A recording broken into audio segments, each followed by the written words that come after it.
Welcome back to the Deep Dive. If you've been with us on this incredible journey through Daniel Kahneman's thinking, fast and slow, then, well, we've already explored some truly mind-bending concepts. Hmm. In part one, we met system one, our fast intuitive thinking, and system two, our slower, more deliberate processor. The tortoise and the hare of the mind, almost. Exactly. And then in part two, we pulled back the curtain on all those hidden biases and mental shortcuts, the heuristics that System 1 often relies on, shaping our judgments in ways we rarely even notice. Yeah, the invisible architecture behind our thoughts. Today, we're embarking on the final leg, and maybe the most personally impactful part of this deep dive. We're moving from how we think to, well, how we choose. Right, the decision-making core. We'll be unraveling the intricate psychology behind our decisions, what truly drives our appetite for risk or our aversion to it, and why our choices and even our memories of them are often not quite what they seem.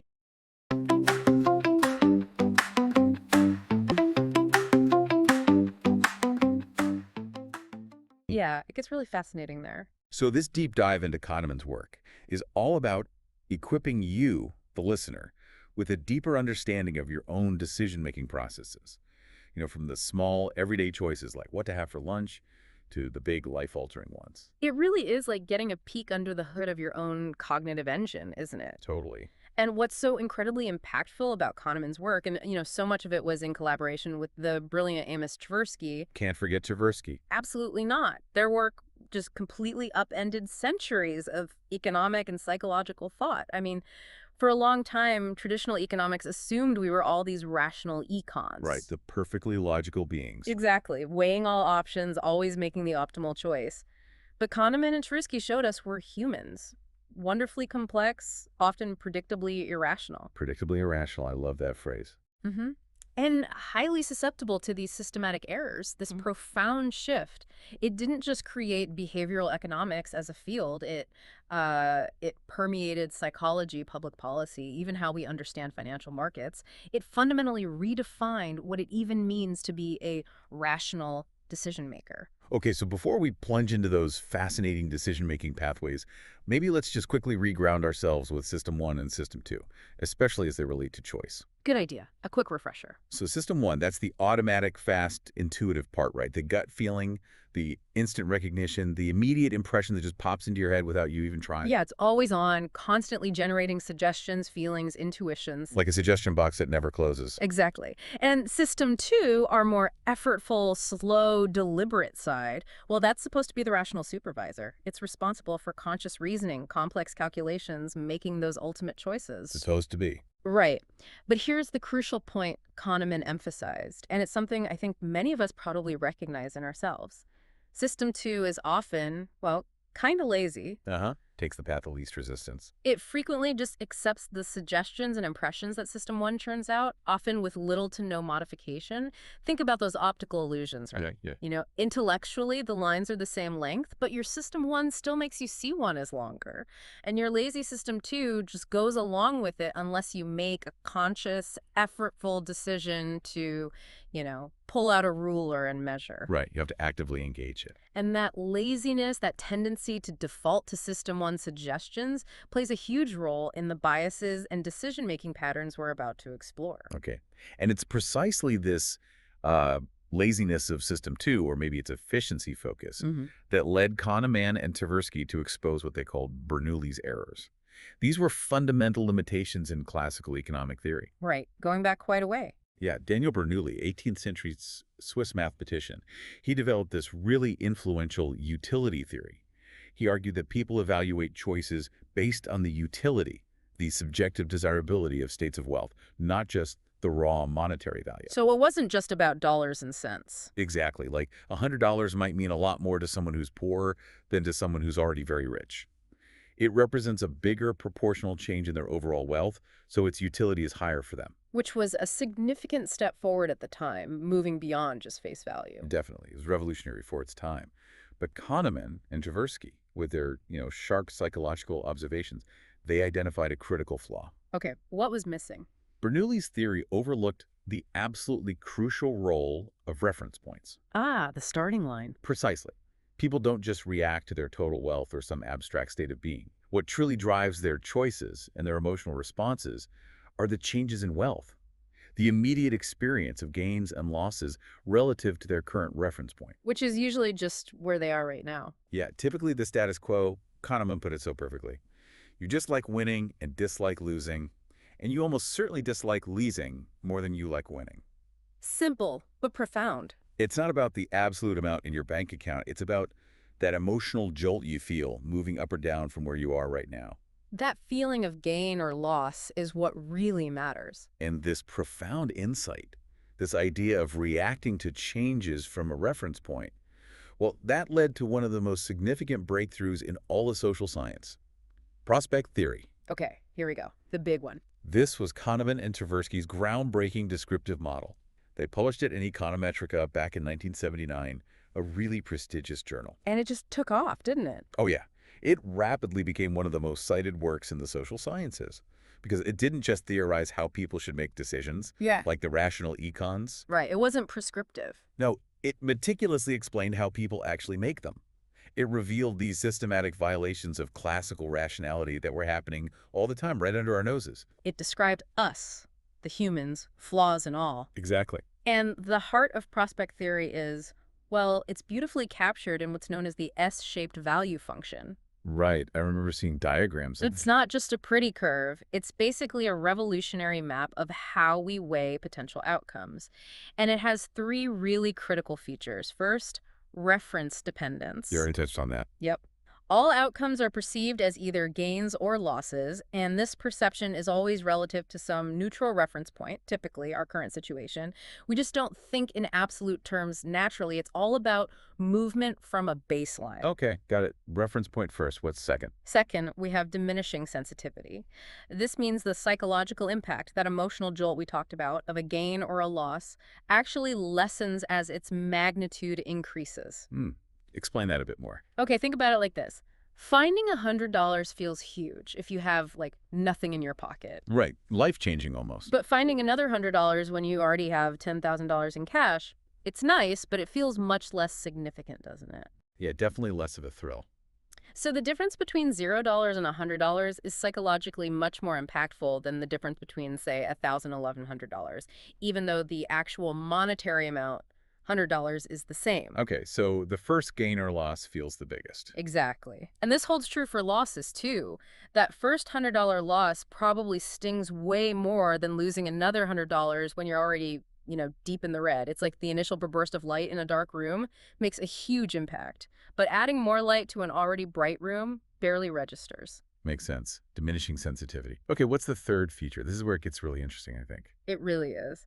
The third, and maybe the most profound twist, is the asymmetry of gains and losses. Yeah. It's almost as if our brains are wired completely differently depending on whether we're looking at a potential win or a potential loss. Okay. So that S-shaped value function shows a distinct curve.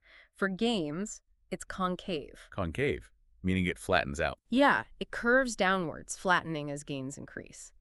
This concavity implies that we are generally risk-averse when it comes to potential wins. We prefer the sure thing. Pretty much. So, for example, if you're offered a choice between a guaranteed $240 or a 25% chance to win $1,000 and a 75% chance to gain nothing, most people will choose the sure $240. Even though the gamble has a higher expected value. $250,000 is $250. Right. The expected value of the gamble is $250, slightly higher. But we'd rather take the guaranteed slightly smaller amount. That's risk aversion for gains in action. You know, the old saying, a bird in the hand is worth two in the bush. Okay, that makes intuitive sense. But what about losses? Ah, this is where it flips. The curve is convex for losses. It curves outwards, steepening initially and then flattening. This means we become risk-seeking when faced with potential downsides. Wait, so we take more risks when we might lose? That seems backwards. It does seem counterintuitive, but think about the options.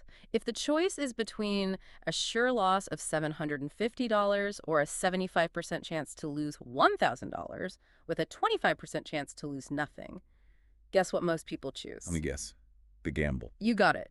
Most people prefer the gamble. They'd rather take the chance of losing nothing, even though the expected value of that gamble is actually worse. A 75% chance of losing $1,000 is an expected loss of $750.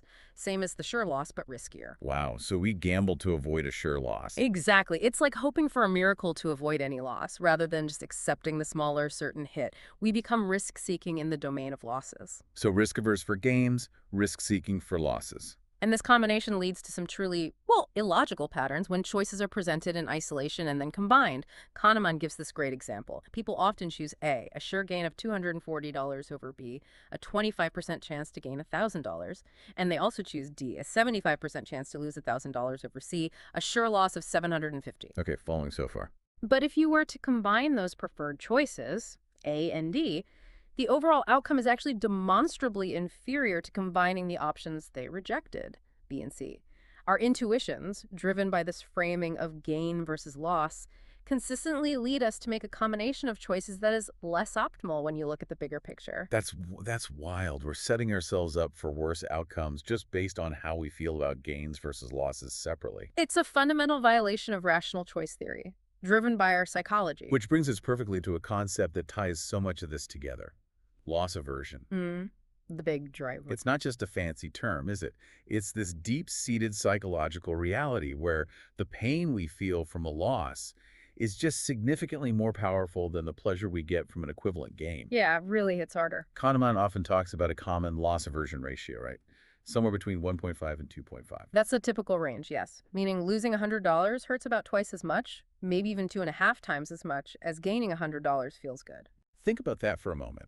The sting of losing $100 feels more like the joy of gaining, what, $200 or $250? It really explains so much of our seemingly irrational behavior, especially around money and possessions. It does, and this negativity dominance, as they sometimes call it, is practically everywhere once you start looking for it. Oh, definitely. It makes us incredibly risk-averse when both gains and losses are possible on the table. Remember Kahneman's vivid analogy. A single cockroach will completely wreck the appeal of a bowl of cherries, but a cherry will do nothing at all for a bowl of cockroaches. Yes. Perfect, if slightly gross illustration. But it shows how a single negative element can just disproportionately trash our overall perception. It demonstrates that general finding across psychology: bad is stronger than good. Whether it's emotions, feedback, information processing, the negative stuff just looms larger. And we see this play out in the simple choices too, right? Like those mixed gambles. Absolutely. Would you take a gamble where you have a 50% chance to win $150 and a 50% chance to lose $100? My gut says no. Even though the expected value is positive, right? $25 gain on average. Exactly. Most people say no. That's loss aversion staring you in the face. The potential pain of losing $100 just outweighs the potential pleasure of gaining $150 for most of us. And this isn't just about money, is it? It's about any situation with potential upsides and downsides, like launching a new project at work. Maybe it has a 50-50 chance of being a huge success or moderate failure. Our loss aversion kicks in and makes us hesitant, maybe overly cautious. We focus on avoiding the failure more than achieving the success. Wow. And you even see this in, like, high-stakes professional sports. Yeah, that golf example is fascinating. An analysis of over 2.5 million putts in professional golf. 2.5 million. That's a lot of data. Huge data set. It showed that golfers actually tried harder and were statistically more successful when putting for par, which means avoiding a bogey, avoiding a loss relative to par, than when they were putting for a birdie, which is achieving a game. No way. Even for elite athletes. Yeah, even for them. Where every single stroke counts and the whole point is to gain an advantage, that automatic, deeply ingrained System 1 aversion to taking a loss kicks in. It drives them to exert that tiny bit of extra effort to prevent falling behind par, more so than to get ahead with a birdie. It's almost subconscious. It's truly fascinating how these subtle psychological tendencies show up in such concrete, measurable ways. And a really direct, very common consequence of this powerful loss aversion is something Kahneman calls the endowment effect. Ah, yes, the minus special effect. Pretty much. Our tendency to value items we already own far more highly than identical items we don't own. This isn't about logical market value. It's purely about the feeling of giving something up. That's spot on. The classic demonstration is that coffee mug experiment they did at universities. Right. Tell us about that one. Okay, so students were randomly divided. Some were given a university insignia mug worth maybe $6 in the bookstore. These were the sellers. They were then asked, how much money would you demand to give up your mug? Okay. What do they say? On average, they asked for $7.12. Okay, a bit more than bookstore price. Right. But then other students, the buyers who didn't get a mug, were asked, how much would you be willing to pay to acquire one of those mugs? Hmm. They were only willing to pay $2.87 on average. Whoa, that's a huge difference, more than double. Exactly. And just to nail it down, a third group, the choosers, were given the option. You can either receive a mug or you can receive an equivalent amount of cash. How much cash is equivalent? So they value the mug versus cash directly. Right. And they valued the mug similarly to the buyers, around $3.12. The dramatic gap between what sellers demanded, 7.12 cents, and what buyers or choosers were willing to pay, around $3, vividly highlights that reluctance to give up an object that they already own. It's pure loss aversion, isn't it? Totally. The act of giving up the mug you possess feels like a loss, and that inflates its perceived value in your mind. Think about trying to sell your old car, or maybe your childhood home. Oh yeah, you always think it's worth more. You likely overvalue it because it's yours, and parting with it involves an emotional loss, not just a straightforward financial transaction. It's wild. Yeah. You're given this mug, maybe you didn't even particularly want it, but suddenly it's yours, and the mere thought of giving it up feels like a real loss, so you value it twice as much. It shows how quickly our minds attach value based on possession. And Jack Netsch did an even simpler demonstration. He randomly gave participants either a pen or a bar of chocolate. Okay. At the end, he offered them the chance to trade for the alternative. You got a pen, you can trade for chocolate. Got chocolate, trade for the pen. Simple choice. What happened? Only about 10% of participants actually exchanged their gift. Most people just stuck with whatever they were initially given. It illustrates that powerful inertia, that resistance to change, partly driven by the endowment effect. Giving up what you have feels like a loss. So we just stick with the status quo because changing feels like losing something. Often, yes. But John List's research adds an interesting layer here. He studied experienced traders, like professional sports card dealers, in a market setting. Okay, people who trade all the time. Right. He found they showed no endowment effect. Nearly half of them traded their assigned item, compared to only about 18% of inexperienced participants in the same setup. Interesting. So experience can overcome it. It suggests that while the endowment effect is a strong System 1 inclination, it's not necessarily an immutable law.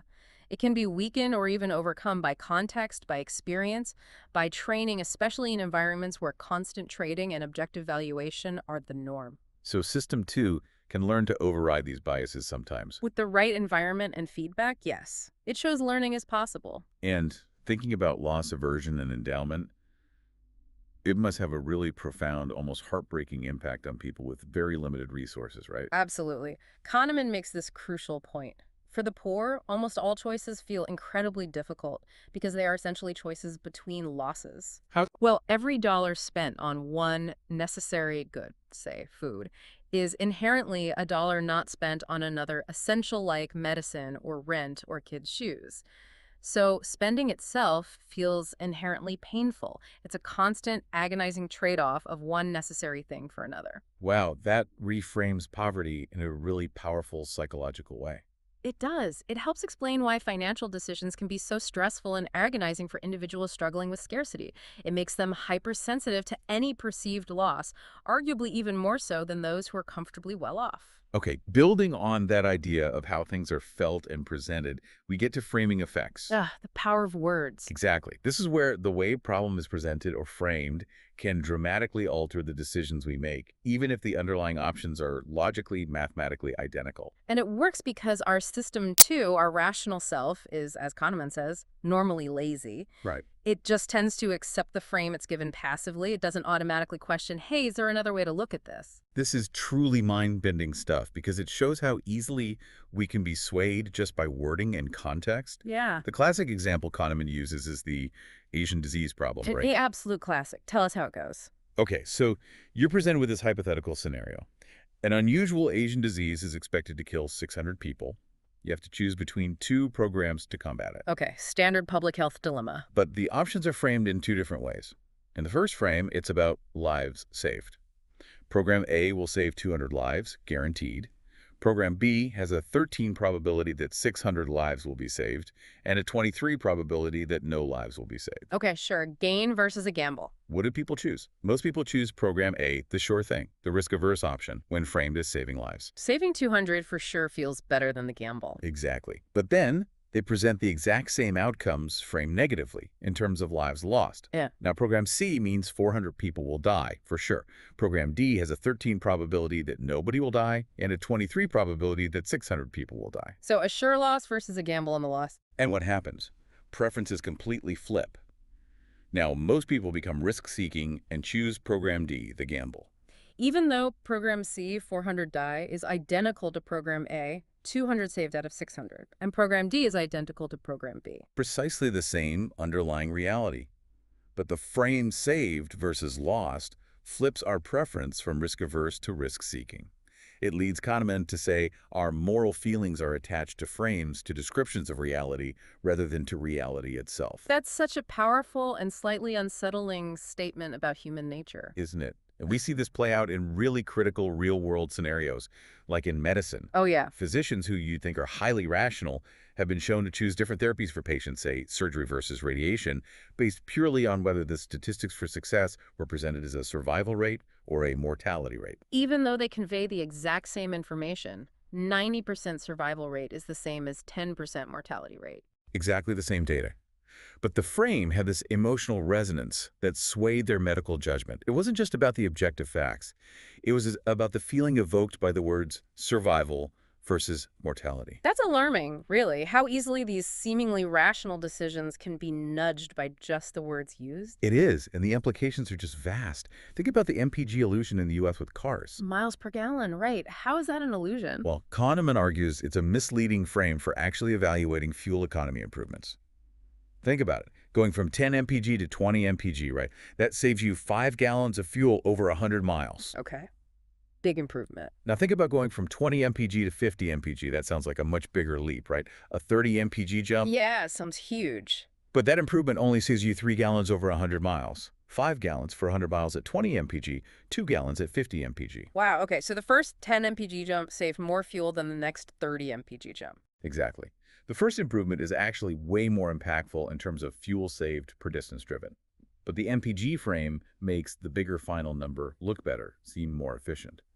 Kahneman notes that using gallons per mile, GPM, would provide much better guidance. Because that directly tells you fuel used per distance. Right, and he argues that adopting the less intuitive MPG frame has had substantial costs and serious policy consequences because people consistently make suboptimal purchase decisions based on this misleading metric. That's a brilliant example of how a seemingly innocent frame choice can have real financial and environmental consequences for everyone. And for maybe an even more impactful real-world example of framing, just look at organ donation rates across different European countries. Oh, the opt-in versus opt-out systems. Exactly. The difference is staggering. You have some countries with almost 100% donation rates, and others, culturally quite similar, with rates below 20%. And it's not really about differences in altruism or religion, is it? Not primarily. It's overwhelmingly attributed to the default choice, the frame. In opt-out countries, you are automatically considered a donor unless you actively check a box or fill out a form to opt out. Donation rates there, nearly 100%. Because doing nothing means you donate. Right. But in opt-in countries, you have to actively check a box or sign up to become a donor, and their rates are dramatically lower. It's such a powerful framing effect. The default option becomes the perceived normal choice. It requires less effort, less thought, so System 2 just passively accepts it. It's a classic example of what's called libertarian paternalism, or nudge theory, heavily influenced by Kahneman's work. Structuring choices to gently guide people towards better outcomes for themselves or society without actually removing their freedom to choose otherwise. That default setting is an almost invisible yet incredibly powerful nudge. And we even do this framing stuff to ourselves, don't we? With what Kahneman calls mental accounting. Ah, the little budgets in our heads. Exactly. He gives that classic example. Imagine you're going to a play. The ticket costs $10. In scenario 1, you arrive at the theater and realize you've lost a $10 bill from your wallet. Do you still buy the ticket? Probably. It's annoying, but I lost cash, not the ticket itself. Right. Most people say yes. Now, scenario 2, you bought the $10 ticket in advance. You arrive at the theater and realize you've lost the actual ticket. It's gone. Do you pay another $10 for a new ticket? Ooh, that feels different. It feels like the play now costs $20. Maybe not. And that's what most people say. They're significantly less likely to buy another ticket if they lost the ticket itself. Even though the total financial outlay to see the play is identical, in both scenarios you're out $10 extra. So why the difference? It's mental accounting. Mm. When you lose the cash, you subconsciously charge it to your general revenue account like, oh, I lost some cash today. But when you lose the ticket, you charge the loss to the specific play account in your mind. And doubling the cost in that specific account makes it feel too expensive. Our minds create these separate mental budgets. And hitting one budget twice feels worse than taking the hit from a general fund. Exactly. It's fascinatingly irrational when you break it down. And neurologically, brain imaging studies actually confirm why this kind of framing works so powerfully. Oh, yeah. What do they show? Well, when subjects were presented with choices framed for gain or loss, like in the Asian disease problem, the amygdala, a brain region really strongly associated with emotion, became most active when subjects just went along with the frame. So the emotional part of the brain lights up when we follow the intuitive framed choice. Right, like choosing the keep option when it's framed positively, or the loose option when it's framed negatively. It clearly suggests System 1's emotional response is driving the decision. Okay, and what about when people resist the frame? Then a different area, the anterior cingulate, which is linked to detecting conflict and exerting self-control, became more active. This happened when people resisted System 1's intuitive inclination and tried to make the more objectively rational choice against the frame. So acting rationally against the grain actually requires measurable mental effort and self-control. Precisely. It powerfully reinforces this idea that being rational often requires System 2 to actively battle against the strong intuitive pull of System 1's framing. Okay, so if our minds are so susceptible to these subtle frames and biases, how accurate can we possibly be when we try to predict the future? Ah, yeah. That leads us into the pitfalls of prediction. And maybe the most widely experienced one, the one we all fall victim to, is the planning fallacy. Oh, the bane of project managers everywhere. And pretty much everyone else, too. Totally. It's our deep-seated tendency to systematically underestimate the time, the costs, and the risks involved in future actions, while at the same time, we overestimate the potential benefits. It's basically a form of delusional optimism, isn't it? That little voice saying, oh, this time it'll be different. This time I'll finish it quickly. Exactly. Kahneman shares a fantastic personal story about this, doesn't he? He does. Yeah. Early in his career, he was part of a team in Israel designing a curriculum for a new course in schools. The whole team, including Kahneman, estimated it would take about 1.5 to 2 years to complete. Pretty standard estimate. Sounds reasonable. But then, a colleague on the team, a curriculum expert named Seymour Fox, applied what Kahneman later called the outside view. He basically asked Kahneman, have you thought about other teams who try to develop a curriculum like this from scratch? How long did they typically take? Uh-oh. Bringing in the base rates. Exactly. And Kahneman, after some thought, realized that, yeah, many similar projects had taken much longer, maybe 7 years or more, and a significant number, maybe 40%, had failed entirely and were never finished. Wow. So what did Seymour forecast based on that outside view? Seymour's forecast, based on that outside data, was 7 to 10 years, with a 40% chance of complete failure. And the team's inside view was 1.5 to 2 years. What actually happened? As Kahneman recounts, the project ended up taking 8 years to finish, and its impact was limited. Seymour's outside view was much, much closer to reality. It's a classic illustration, isn't it? How our specific, optimistic inside view of our project blinds us to the broader statistical realities and past experiences of similar projects. It makes you wonder, doesn't it? How many times have I optimistically told myself, oh, this home renovation will take just a few weeks, only to find myself months later still covered in drywall dust? Or that work project you swear will be done by Friday, and it inevitably drags into the next Tuesday or Wednesday. It feels like we're almost hardwired for this kind of delusional optimism. Absolutely. And Kahneman would say that's your System 1 spinning a beautiful, coherent, convenient story about this specific time, conveniently ignoring all the messy data points from your past struggles. Guilty as charged. And this planning fallacy is really just one manifestation of a much broader, pervasive optimistic bias. Most of us, most of the time, tend to view the world as a little more benign than it probably is, our own attributes as slightly more favorable than average. The better than average effect. Right. And our goals as more achievable than objective data might suggest. This inherent optimism, well, It can be good. It fosters persistence, gives us courage to start new things. Sure, gets us out of bed in the morning. But it also fuels overconfidence. It prompts us to take on excessively risky ventures. Think about inventors who cling to failing projects way longer than is rational because their optimism convinces them success is just around the corner. They've sunk so much time and effort, how can they give up now? That's optimism mixed with sunk cost fallacy. And it gets even more concerning in high-stakes environments like corporate strategy or finance. Definitely. Optimistic CEOs, for example, studies show they often take excessive risks. They might pile on more debt for their company than is prudent, or they might significantly overpay for target companies during mergers and acquisitions because they overestimate the synergies or their ability to manage the integration. And what's the result? Well, while this might temporarily boost their own compensation or their public profile, look how bold they are, it often leads to subsequent underperformance for the company and financial distress for the shareholders down the line. It highlights that idea of competition neglect, doesn't it? Exactly. That term was coined by Colin Kammer and Dan Lavallo. Decision makers get so focused on their own capabilities, their own brilliant plans, that they neglect to adequately consider the actions, capabilities, and likely responses of their competitors. Like everyone thinking their movie is the blockbuster. Right. Kahneman quotes the former chairman of Disney Studios, who, when asked why multiple studios release these huge, expensive blockbuster movies on the exact same holiday weekend, knowing they'll cannibalize each other's audience, simply replied, "Hubris! Hubris!" Just pure overconfidence in their own product and an inability to imagine others being just as capable or just as optimistic. That hubris is really System 1 running the show, constructing that coherent, optimistic story. Our movie is the best. Without fully engaging Sister 2 to consider all the external variables, the competition, the potential pitfalls. And this ties into that broader illusion of skill, right? Mm. And the often underestimated role of just plain luck. Especially in areas like financial markets.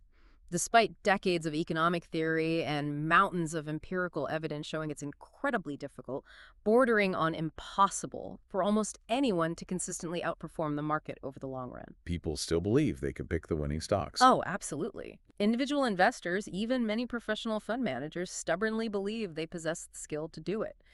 Kahneman describes this belief as deeply ingrained in the culture of the industry. People cling fiercely to the narrative of skillful stock picking, even when the data screams randomness and luck play a huge role. It's incredibly hard to shake that belief, isn't it? Especially when you see success stories. We look at hugely successful companies or famous investors, and we immediately attribute their success solely to brilliant CEOs, ingenious strategies, unique talent. That's the halo effect and outcome bias hard at work. We see a good outcome, success, and we automatically infer good process and high skill. We see a bad outcome, failure, and we infer bad process or incompetence. When maybe luck played a bigger role than we admit. Often, yes. A firm fails, and suddenly, in hindsight, the CEO appears rigid or out of touch or incompetent, when in truth, they might have been making perfectly reasonable decisions, maybe no more rigid than a successful CEO at another company, but they just ran into worse luck or unforeseen market shifts. We judge the decision by the outcome, not the quality of the process at the time the decision was made. Which leads directly to hindsight bias, doesn't it? That feeling of, I knew it all along. Exactly, the I knew it all along effect. The past, once it has happened, seems so much more orderly and predictable than it actually was when it was unfolding.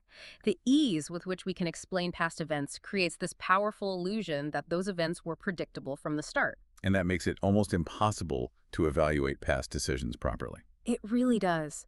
We judge a decision based on whether the outcome was good or bad, not on whether the process was sound given the information available at that time.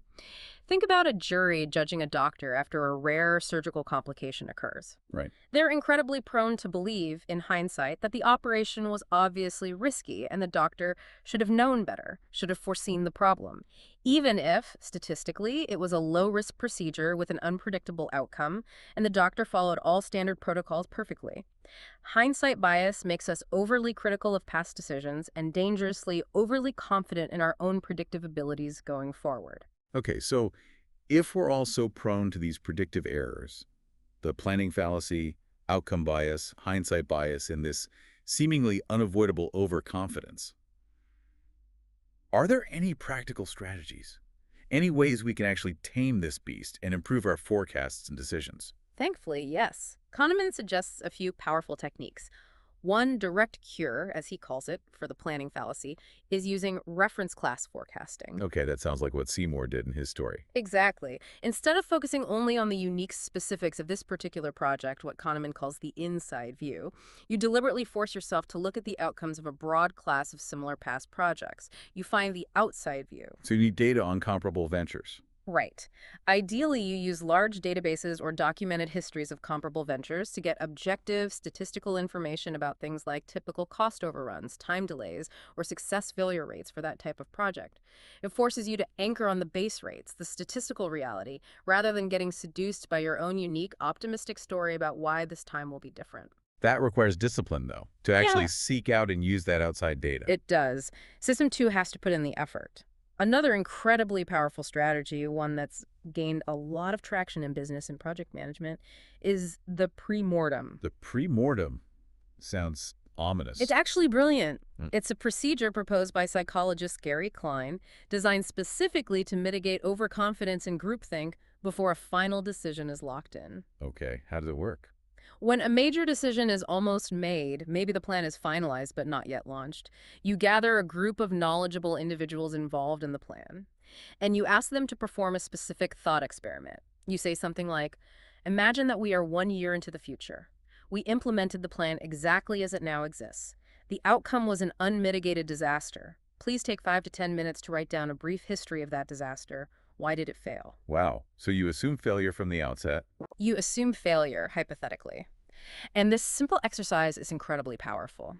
First, it immediately overcomes the groupthink pressure that often plagues teams once a decision seems settled.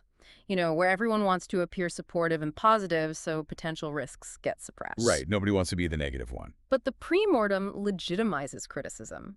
It unleashes the imagination of knowledgeable individuals, but directs it in a critical, constructive direction.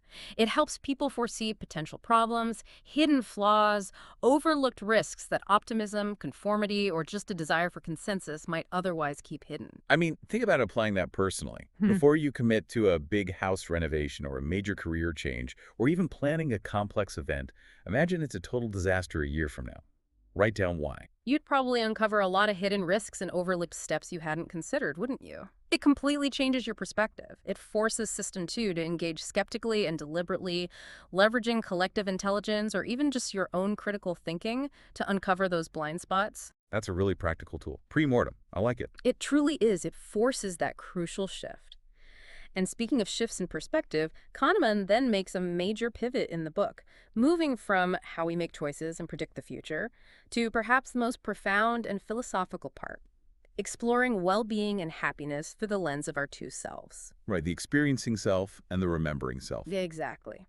He draws on the 18th century philosopher Jeremy Bentham's concept of experienced utility, which refers to the actual moment-to-moment sensations of pleasure and pain that we feel in real time. This is the domain of our experiencing self. It's life as we live it. Okay, the self that feels things second by second. hmm And then there's the remembering self. This is the part of us that will keep score. It tells stories about our lives, constructs narratives, evaluates past experiences, and crucially, makes decisions based on those constructed memories. It's the storyteller, the editor, the internal narrator. The one who decides if the vacation was good afterwards. Precisely. And what's utterly fascinating and sometimes quite troubling is that these two selves often have very different ideas about what constitutes a good experience. And critically, the remembering self often gets the final say when it comes to future choices. How do they show that? The cold hand experiment is the classic and slightly chilling illustration of this conflict. Okay, what happened? Participants were asked to hold their hand in painfully cold water for a certain period, rating their pain level continuously.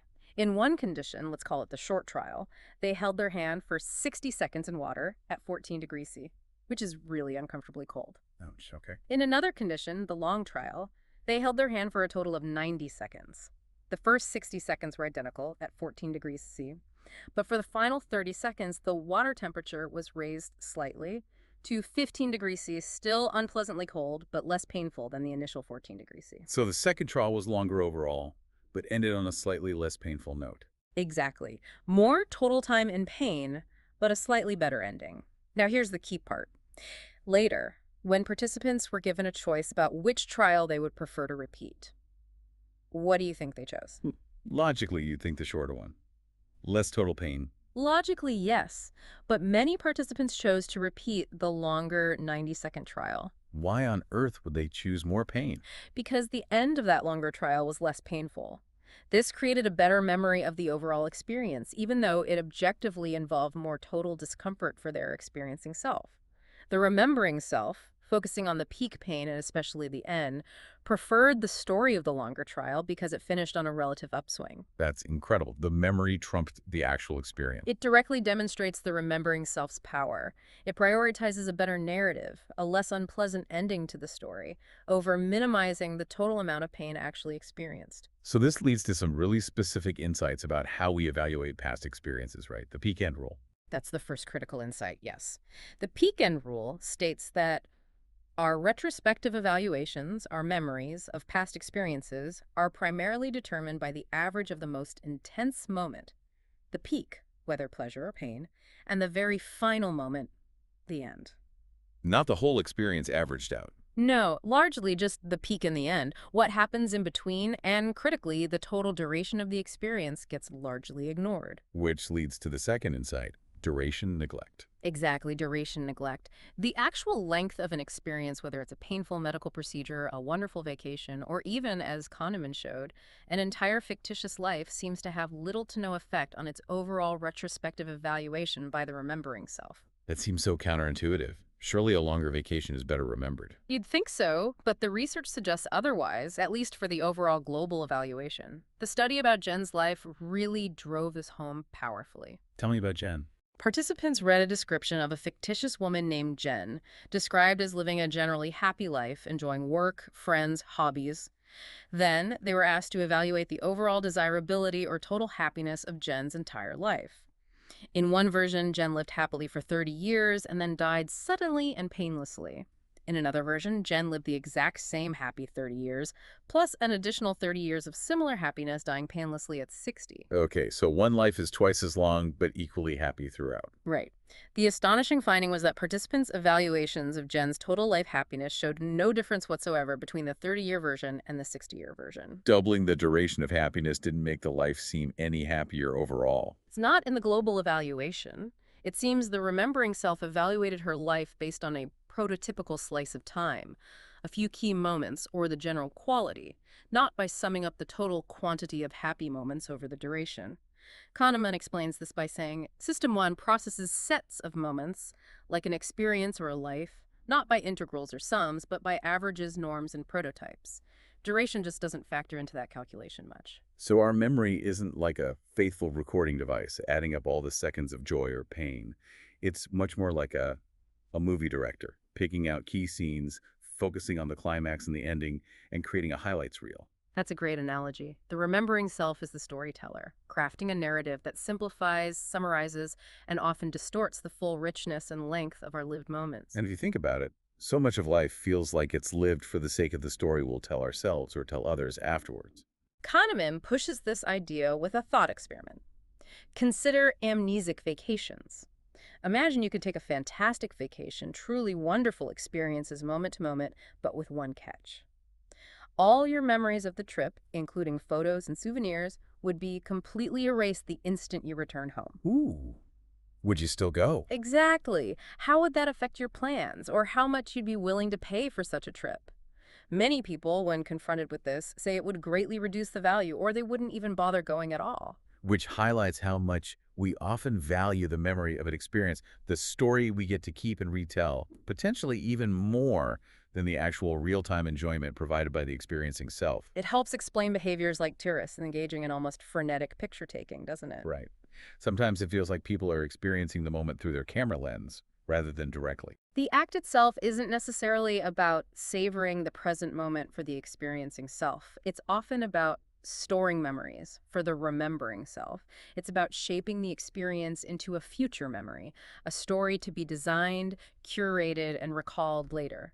We are, in a sense, photographers and editors of our own lives, constantly curating these snapshots, sometimes, perhaps, at the expense of fully inhabiting the present moment. It's a really interesting trade-off we might not even be aware we're making. Mm. So if our happiness is judged differently by these two internal selves, the one living it and the one remembering it, what does this all mean for that universal quest, the pursuit of happiness? Well, Kahneman introduces another crucial concept here, something he calls the focusing illusion. Okay, what's that? He summarizes it brilliantly in a single, incredibly powerful sentence. Nothing in life is as important as you think it is when you are thinking about it. Wow. Say that again? Nothing in life is as important as you think it is when you're thinking about it. Okay. Unpack that. It describes our tendency to vastly exaggerate the importance of any single aspect of life to which our attention happens to be directed at that moment. When we focus on something, it looms large and seems disproportionately impactful on our overall happiness or well-being, when in reality, its effect might be much smaller once our attention shifts elsewhere. Could you give an example? A truly illuminating one is the study comparing the overall life satisfaction of students living in California versus those living in the Midwest. Ah, the sunshine versus snow comparison. Right. Now, students in both regions believe that Californians were significantly happier, primarily because of the better climate. And the Californians themselves reported being more satisfied with their climate. Makes sense. People focus on the weather difference. But here's the focusing illusion. The study found no difference whatsoever in overall reported life satisfaction between the two groups. Really? Californians weren't actually happier overall. Nope. When asked to compare, people focused on climate as the main distinguishing factor and massively exaggerated its actual day-to-day impact on overall well-being. Once you actually live somewhere, you adapt. Your attention shifts to your studies, your friends, your commute, your finances. Climate becomes just one background factor among many. So when we think about moving somewhere sunnier to be happier, we might be falling for the focusing illusion. Very likely, yes. Similarly, think about people who experience major life changes like paraplegics.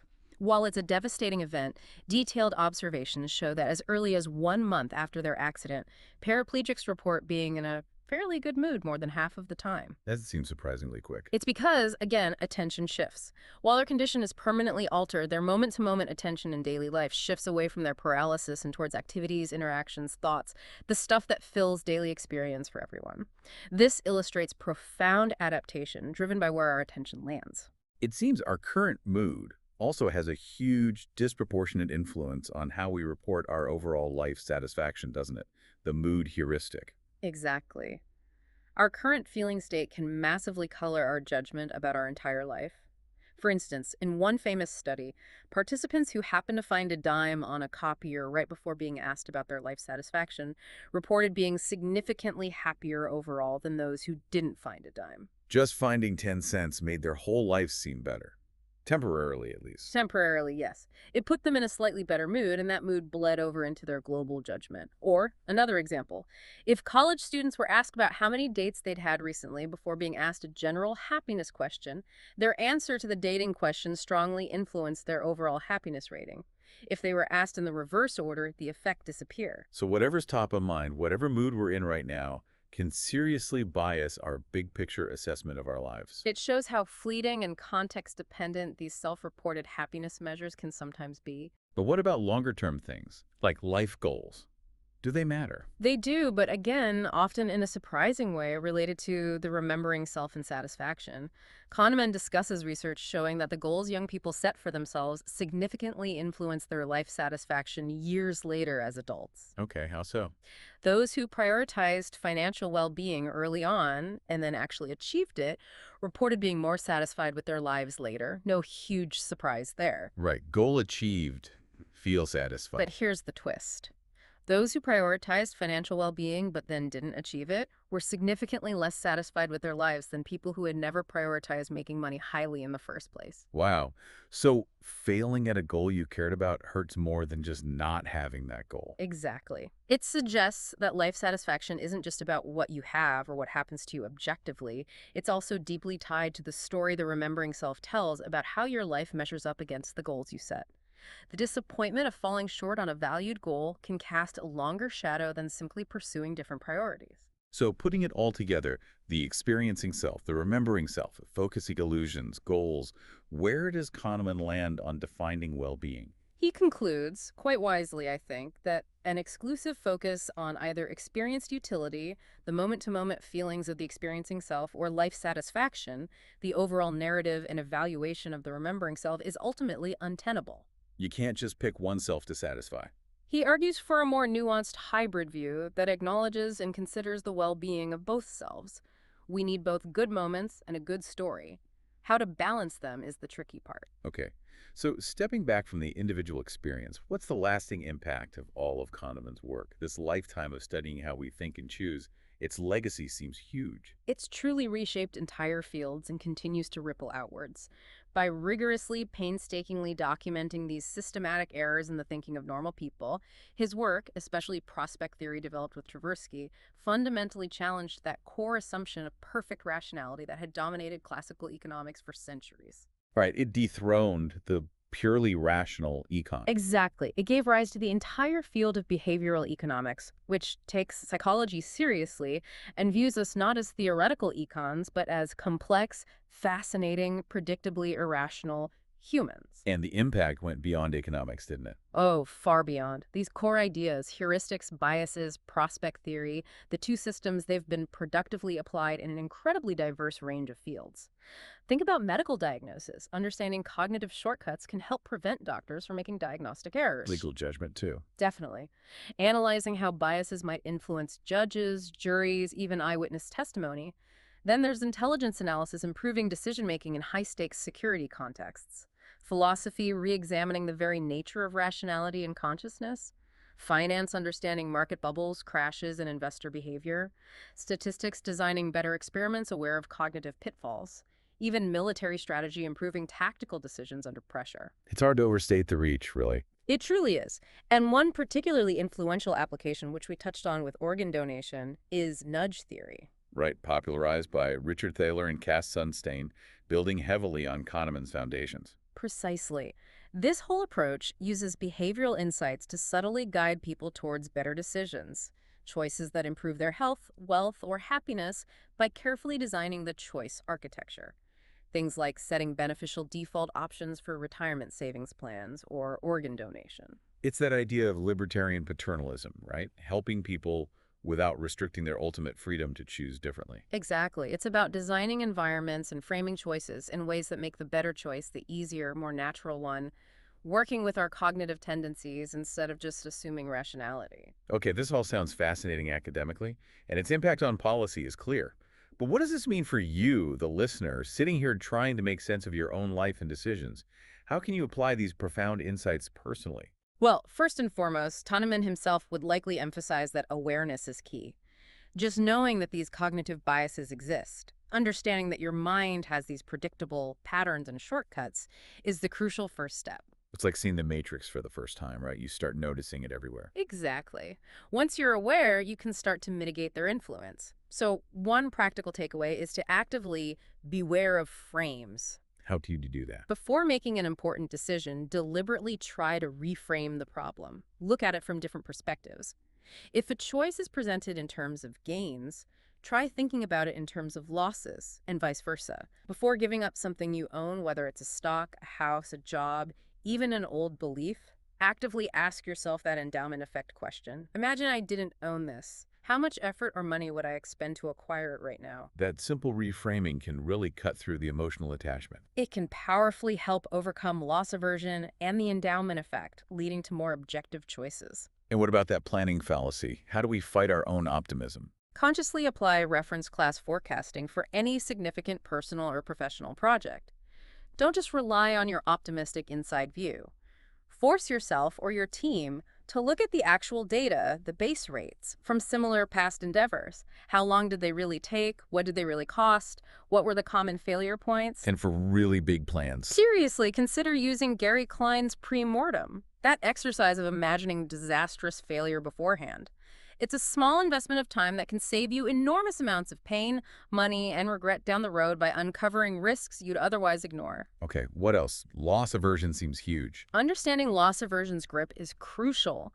Recognize its powerful impact in negotiations, why you might be digging your heels in, or why the other party seems irrationally resistant to giving something up. It also fuels a resistance to change, generally the status quo bias, and it strongly influences our personal financial habits. Like checking investments too often. Exactly. Kahneman himself said he learned to evaluate his own investment portfolio only once a quarter. Why? Because he knew he was too loss averse to make sensible long-term decisions if he was constantly reacting to the emotional sting of daily price fluctuations shown in red ink. That's a conscious strategy to counteract a powerful System 1 bias. And related to that, managing those mental accounts. Right. Be mindful of how you categorize gains and losses in your head. If you experience an unexpected loss, like that lost $10 bill on the way to the play, try consciously charging it to your mental account of general revenue or life happens, rather than letting it feel like it doubles the cost of that specific entertainment budget. Just tell yourself, okay, I'm $10 poor overall today, but the play tickets still cost $10. Exactly. You'll feel better, and you'll be more likely to make the rational choice without feeling like you're violating some internal budgeting rule you've created. And what about the two selves? How do we manage that? Strive to consciously cultivate the experiencing self. While achievements, milestones, and creating positive memories for the remembering self are important, don't let them completely overshadow the quality of your moment-to-moment experience. Actively prioritize and schedule activities that yield consistent, positive experienced well-being, Like what? things that bring you flow, joy, connection, calm. Kahneman suggests the easiest way to increase happiness is to control your use of time. Can you find more time to do the things you enjoy doing? It's about consciously allocating time, not just for achievements, but for genuine, sustained, positive feelings in the present. It's a powerful shift in perspective from just optimizing the story. And maybe the overarching advice is just to slow down. Pretty much. As a general rule, challenge your intuitions. Be skeptical of those immediate gut-level System 1 answers, especially when the stakes are high, when numbers or statistics are involved, or when you feel a strong emotional pull towards one option. Remember, System 2 is often lazy, but Kahneman showed that people who engage System 2 more actively, who pause, question, and reflect, tend to be more rational and appropriately skeptical about their intuitions. So it's about taking that extra moment to think, to really engage that slower, more deliberate system and apply these incredible lessons learned from Kahneman's monumental work. Absolutely. It's not about eliminating System 1 we need it, but about knowing when to trust it and when to call in System 2 for backup. Okay, so here's a final provocative thought for you, our listener, to ponder now that you have a better handle on how these cognitive illusions shape our perceptions of gain, loss, risk, and even happiness itself. How might this deeper understanding shift what you choose to prioritize in your own life? That's a big question. Are you primarily optimizing for a compelling narrative, a great story for your remembering self, full of peaks and happy endings? Or are you perhaps more focused on cultivating genuine, sustained well-being, the moment-by-moment reality lived by your experiencing self? Or can you find a balance? Something to definitely think about. And that brings us to the end of our Thinking Fast and Slow journey. What a ride it's been. From mental shortcuts and hidden biases to the intricacies of risk-taking and what truly makes us happy.